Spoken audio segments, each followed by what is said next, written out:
పిట్టపోరు పిట్టపోరు పెళ్లి తీర్చనంట సామెతలాగా ఉంది ఇప్పుడు. హార్ముజ్ జలసంధి మీదన ఇరాన్‌దొక వాదన, అమెరికాదొక వాదన. ఈ ఇద్దరిలో ఎవరి వాదన రైటు అన్నది ఎవరికీ తెలీదు అంటే అందరికీ తెలుసు. ఇరాన్ చేస్తున్న వాదన తప్పు, అమెరికా చేస్తున్న వాదన తప్పు. హార్ముజ్ జలసంధి అనేది ఓపెన్ సీ ప్లేస్ అది. కాకపోతే 33 కిలోమీటర్ల వెడల్పు మాత్రమే ఉంది.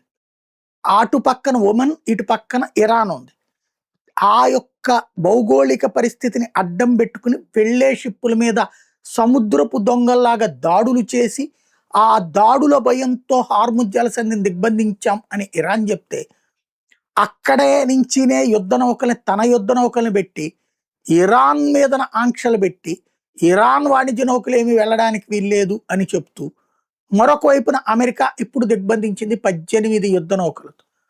ఈ వ్యవహారం పోని అమెరికా ఏమన్నా పాసేజ్ క్లియర్ చేసి మిగతా షిప్పులు పోనిస్తుందా అంటే అది దిగ్బంధిస్తానంటుంది.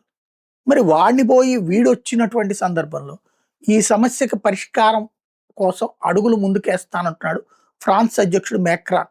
40 దేశాల నేతలతో సమావేశం ఏర్పాటు చేస్తున్నాడు. మొన్న మధ్యన టెలికాన్ఫరెన్స్లు జరిగినాయి, అలాగే వేరే వేరే సమావేశాలు జరిగినాయి. ఈవెన్ మన మిస్త్రీ కూడా వెళ్ళారు, విదేశాంగ మంత్రి కార్యదర్శి. ఇక రాబోయేటటువంటి రోజులలో ఫ్రాన్స్ ఈ వ్యవహార పరిష్కారానికి ప్రపంచ దేశాలను ఏకం చేసే ప్రయత్నం ఆరంభించింది.